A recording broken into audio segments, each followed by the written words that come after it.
Oh, wow. Sickened. I was sickened by the standing ovation. I felt like Hollywood is just spineless, en masse. Jim Carrey didn't just take a shot at Will Smith. He ignited what now looks like a full-scale career demolition, sending Hollywood into panic mode as studios and A-listers scramble to put distance between themselves and a star who's suddenly become radioactive. What everyone thought ended with the Oscar slap has instead spiraled into something far darker.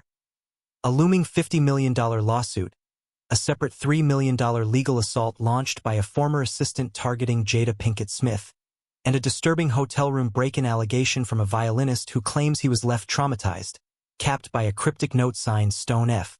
Within 48 hours, Netflix froze Smith's projects. The Academy shut him out for 10 years, and insiders whisper that hush money is being deployed. But the leaks keep coming. One former aide alleges he walked in on Smith in a compromising encounter involving Dwayne Martin, while claims of threats, handwritten warnings left in musicians' rooms, and chilling, or else messages caught on tape, suggest a coordinated effort to silence whistleblowers. Even Eddie Murphy, famously absent from award show politics, used his Golden Globes moment to publicly mock Smith's marriage, a move that felt less like comedy and more like a signal. Add in reports of HIV medication found in a hotel room, a countdown for evidence drops, and the eerie standing ovation that followed the slap now reads less as support and more as complicity. This isn't just another celebrity scandal. It's a controlled demolition, and when the next leak hits, it won't just end a career. It will expose everyone who helped keep the truth buried. Big news here, the Academy Board of Governors banning Will Smith from all Academy events for 10 years. When Jim Carrey called Hollywood spineless for applauding Will Smith after the Oscars slap, it wasn't commentary. It was the first visible fracture in a protection system that had shielded Smith for decades. The public remembers the slap, the standing ovation, and the tearful apology Chris Rock dismissed as a hostage tape. But what's circulating behind closed doors now is far darker. A looming $50 million lawsuit, a $3 million legal assault launched by Smith's former assistant against Jada Pinkett Smith, and a chilling hotel room break-in that allegedly left tour musician Brian King Joseph with PTSD and a note signed Stone F. The industry's sudden abandonment of Smith isn't about image management. It's about two alleged crime scenes no one wants to discuss. One involves a dressing room where longtime assistant brother Bila claims he walked in on Smith bent over a couch while Dwayne Martin was dominating him. The other centers on a Las Vegas hotel room tied to Smith's planned 2025 tour, where Joseph says he discovered HIV medication, a handwritten warning, and signs of an intruder, only to be blamed for the break-in and fired. That move didn't close the story. It cracked it wider. The official narrative was supposed to end with an apology and a 10-year Academy ban. But then Eddie Murphy, who avoids award shows like poison, used his Golden Globes lifetime speech to deliver what sounded less like a joke and more like a warning. Pay your taxes, mind your business, and keep Will Smith's wife's name out of your mouth. Murphy doesn't speak accidentally, and insiders say he'd been furious for months. Not just about the slap, but about the standing ovation he called pure complicity. That applause wasn't support. It was a signal that money still overruled rules until it didn't. Netflix froze Smith's projects. The Academy quietly erased him from promotions, and studios backed away in unison. This wasn't chaos, it was coordination. And the real question isn't why Hollywood turned on Will Smith. It's what they knew that finally made him too expensive to protect. Was the woman that everybody wanted, and Will needed that validation to have that. The first real crack in the wall came from brother Bellal, who didn't just file a $3 million lawsuit against Jada Pinkett Smith. He publicly dared her to sue him first. In a leaked interview clip with Tasha K., Bellal described walking into Dwayne Martin's dressing room and freezing in the doorway after witnessing a scene he says he'll never forget. Will Smith bent over a couch while Dwayne stood over him, the room in complete chaos. The language Bellal used wasn't vague or sensational. It was disturbingly precise, the kind of detail that feels less like invention and more like recollection. Jada's response only deepened the suspicion, not with a denial, but with an attack, calling him a liar and a substance abuser, followed by a chilling legal warning that if he didn't sign an NDA, he could end up missing or dead. That isn't the reaction of someone confident in the truth. It's the response of someone desperate to control the narrative. And with Belal's self-imposed countdown to release evidence now ticking down, insiders say panic has set in behind the scenes as Jada's team scrambles to contain the damage. But the real threat isn't just Belal. It's the possibility that once the dam breaks, other witnesses who've stayed silent out of fear may finally decide it's safe to talk. Fired or getting blamed or shamed or threatened or anything like that simply for reporting misconduct or safety threats at work is not okay. Then there's the second crime scene, the MGM Grand Hotel room where violinist Brian King Joseph, hired for Will Smith's based on a true story tour, says he returned to find his space compromised and a handwritten note waiting for him. Brian, I'll be back no later than 5:30. Just us. Heart, Stone F. According to Joseph, the room contained wipes, a beer bottle, a red backpack, an earring, and a bottle of HIV medication, none of which belonged to him. He reported everything to hotel security and Smith's team, only to be fired and accused of fabricating the incident. That wasn't a denial. It was damage control.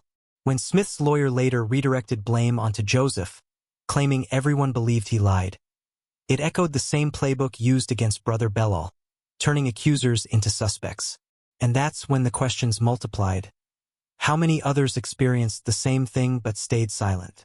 Because if Joseph's account holds, the mentorship image Smith has promoted for years starts to look less like guidance and more like a hunting ground. Adding to the pressure is rising chatter around former Empire actor Brisher Gray, once considered Smith's protege, who is now rumored to be preparing a $50 million lawsuit against Smith and Diddy over allegations tied to coercive group encounters allegedly framed as career opportunities. Gray's troubled past doesn't make him clean, but it makes him volatile, and insiders say even partial verification of his claims could widen the fallout dramatically. Longtime industry critic Jaguar writes on-record statements about young men fleeing Will and Jada's home in distress. Janet Hubert's claims of being blacklisted after challenging Smith on Fresh Prince, and Tisha Campbell's cryptic God reveals all post following her divorce from Dwayne Martin all point to the same unsettling pattern. Separate incidents, different voices, but the same red flag, waving louder every time someone new decides not to stay quiet. To find a way to make sure your wife ain't talking about your private business. What truly doesn't add up is the selective outrage. Smith's team reportedly tried to pay off brother Belal before he went public, then moved fast to fire Brian King Joseph and paint him as a liar, yet they've shown almost no visible response to Brisher Gray's looming $50 million threat. A silence that suggests either total disbelief or sheer terror over what such a case could expose. And then there's Eddie Murphy, whose involvement makes the whole situation impossible to ignore. Murphy isn't known for moral crusades or public shaming, yet he used one of the biggest stages in entertainment to embarrass Smith in front of the entire industry, then followed it up by telling reporters that the most miserable people on earth are those who can't forgive. A line that sounded less like philosophy and more like a warning aimed at someone with secrets about to surface. Just as telling is the silence from Dave Chappelle, a comedian famous for never censoring himself, who hasn't uttered a word about Smith since the slap. Dave doesn't stay quiet by accident. He does it when he's choosing a side, or when he knows something he's not ready to say out loud yet. Violinist is suing Will Smith, claiming retaliation after he alleges that he was fired for reporting harassment while on tour with Smith. Brian King Joseph filed the lawsuit in California earlier this week, accusing Smith of deliberately grooming him for exploitation. And then there's the money, because that's where the mask really slips.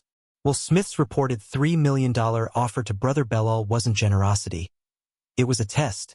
And when Belal refused, the threats allegedly followed. A response that doesn't come from innocence but from experience. The $50 million figure now being floated around Brisher Gray's camp isn't just a lawsuit number. It's a nuclear option, the kind you reach for when the damage goes far beyond what can be neatly itemized. What's even louder is what Smith's camp isn't doing. There's no outright denial of the so-called freak-off allegations. No aggressive pushback, just silence, legal maneuvering, and delay. If the claims were false, they'd be shouting it from the rooftops. Instead, they're lawyering up and waiting, which suggests they're bracing, not fighting. The timing only sharpens the tension. Bellow's 2-week deadline to release evidence ends on a Friday. Brian King Joseph's lawsuit quietly landed just before the new year. A classic pressure tactic, and Gray's $50 million threat reads less like negotiation and more like a declaration of war. None of this is being confronted head-on, only spun or ignored, and that's the real tell. Because when the most powerful people in Hollywood start backing away at the same time, it's rarely because you're wrong. It's because whatever's coming next might be impossible to contain. Now, the level of pain and the level of struggle that it was for you just to show up every day. The pattern here isn't just about Will Smith's personal behavior.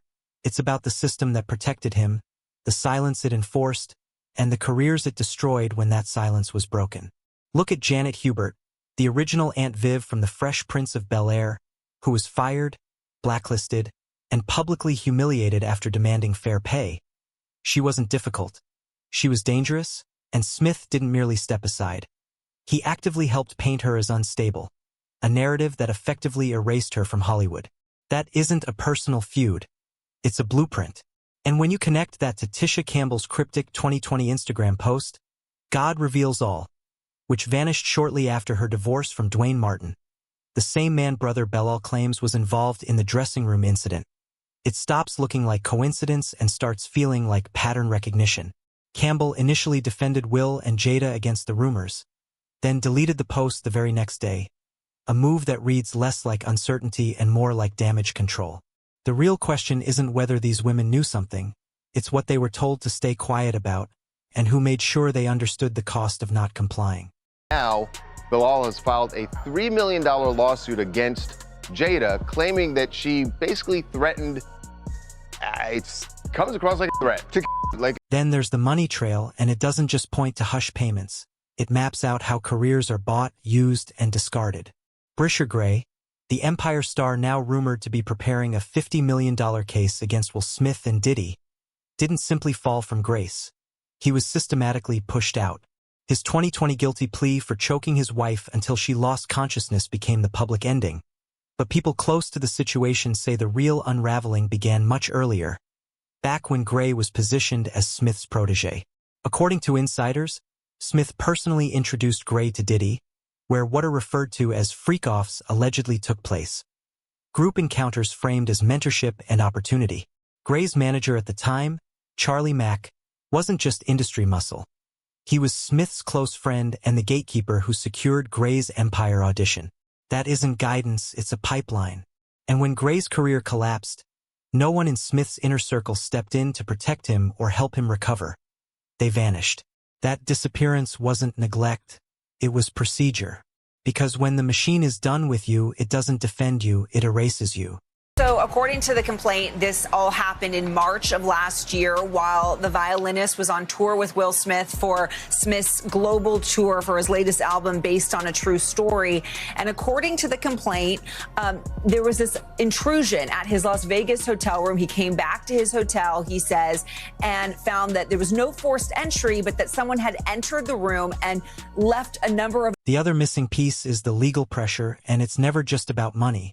It's about silencing people before they can connect the dots. Jada's reported $3 million lawsuit threat against Brother Bilal isn't simple retaliation. It's a warning shot, reinforced by claims that an entourage followed him to his car with threats about catching a bullet, a level of intimidation that feels procedural rather than emotional. That same playbook shows up in the way Brian King Joseph was handled.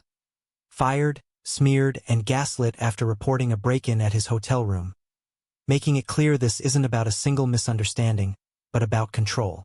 The note left behind, "I'll be back no later than 5:30. Just us," wasn't random or impulsive, it was deliberate. And the HIV medication found alongside it didn't just raise questions. It sent a message. Most telling of all is what Smith's team didn't do. They never denied that the break-in happened. They simply shifted blame onto Joseph. That isn't a defense, it's a pattern, and it reveals exactly how this machine protects itself when someone steps out of line. Around and he hurled some insult. You know, I just kept it in. I went, what am I? What's becoming impossible to ignore is that the Oscars slap wasn't the beginning of the collapse. It was the end of the beginning. The standing ovation that followed wasn't support. It was the final reflex of a protection racket that had kept Will Smith untouchable for decades. And when Jim Carrey called Hollywood spineless for applauding it, he wasn't critiquing a moment, he was naming the system itself. Eddie Murphy's decision to use his rare Golden Globes appearance to publicly humiliate Smith wasn't a joke. It was a verdict. Murphy doesn't choose targets randomly, and he doesn't waste platforms. Just as telling is Dave Chappelle's silence, because a comedian known for never holding back doesn't go quiet unless a line has already been drawn. And then there's the timing, which feels anything but accidental. Brother Bellal's 2-week deadline to release evidence ends on a Friday, when news cycles soften and legal teams panic. Brian King Joseph's lawsuit landed just before the new year, a classic pressure move meant to force a response. And Brisher Gray's $50 million threat isn't posturing, it's a declaration of war. What speaks loudest is what Smith's camp still refuses to do. No direct denials, just spin, silence, and intimidation. Because innocent people fight back, while guilty ones lawyer up and wait. This was never just about one man's downfall, it's about an entire industry's complicity. The standing ovation, the blacklisting of Janet Hubert, the silencing of Tisha Campbell, the abandonment of Brisher Gray, all different faces of the same machine. And the reason no one is rushing to defend Will Smith anymore isn't bad luck. It's the sound of a protection system collapsing under its own weight. The real question now isn't whether Smith is finished, but who helped keep him in power for so long, what they're afraid will surface next, and how many others get pulled down when it does. Because the lawsuits are still looming, the evidence clock is ticking, the worst allegations remain unanswered, and one thing feels certain. The next leak is coming, and it's going to hit harder than the last.